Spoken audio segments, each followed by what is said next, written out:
ISKCON ইস্যুটি সর্বোচ্চ গুরুত্ব দিচ্ছে সরকার। হাইকোর্টকে জানিয়েছে রাষ্ট্রপক্ষ।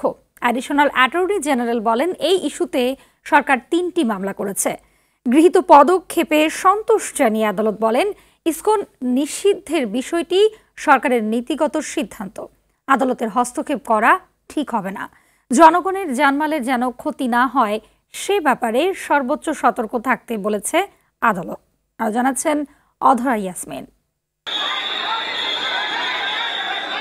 ইসকন বাংলাদেশ ও চট্টগ্রামে আইনজীবী সাইফুল ইসলাম আলিফ হত্যার ঘটনায় সরকার কি ব্যবস্থা নিয়েছে তা সর্বোচ্চ আদালতকে জানায় রাষ্ট্রপক্ষ। বৃহস্পতিবারের মধ্যে এ প্রতিবেদন দিতে নির্দেশ দিয়েছিলেন হাইকোর্ট।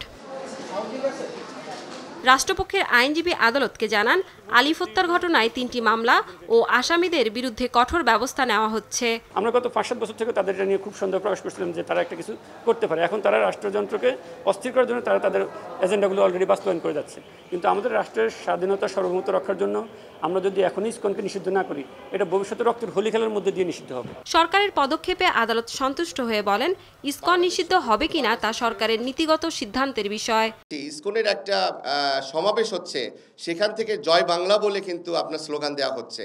সো এটা তো আপনারা বুঝতেই পাচ্ছেন যে ইসকন শুধু এখন ইসকন নাই, আমরা ইসকন কিন্তু নিষিদ্ধ চাচ্ছি। ইসকনের সাথে কিন্তু অন্যরাও জড়িত হয়ে গেছে, ফ্যাসিস্ট বিরোধী যারা আছে তারাও কিন্তু জড়িত হয়ে গেছে। কেউ যদি ধর্মের নামে যদি উগ্রবাদী হয়, সেই সংগঠনকে আমরা অবশ্যই নিষিদ্ধ দাবি জানাচ্ছি। এটাই আমাদের চাওয়া।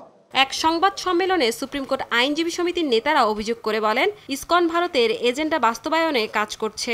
টোটাল 3টি মামলা হয়েছে এই বিষয়গুলো নিয়ে এবং 76 জনকে আসামি করা হয়েছে, তার মধ্যে 33 জনকে গ্রেফতার করা হয়েছে এবং তদন্ত চলছে। সব কিছুতে আসলে আমাদের আদালতকে যে আমরা ইনভলভ করে তাদের কাছ থেকে একটা আদেশ নেওয়ার চেষ্টা করি, এটা কিন্তু ঠিক নয়। আদালতও এই কথাই মনে করেছেন যে কিছু জিনিস বা বেশিরভাগ জিনিসই দেখা যায় যে সরকারের যেটি পলিসিগত ব্যাপার বা তাদের ইনভেস্টিগেশনের ব্যাপার, যেটাতে আদালতের কোনো এখতিয়ার নেই। বাংলাদেশ ইসকনের কার্যক্রম নিষিদ্ধ চেয়ে আইনজীবী সুরক্ষা আইন তৈরির দাবি জানায় সুপ্রিম কোর্ট আইনজীবী সমিতি। তদন্তের মাধ্যমেই আসুক, নিজের হাতে যেন আমরা কোনো কিছু না। অধরা ইয়াসমিন, RTV, ঢাকা।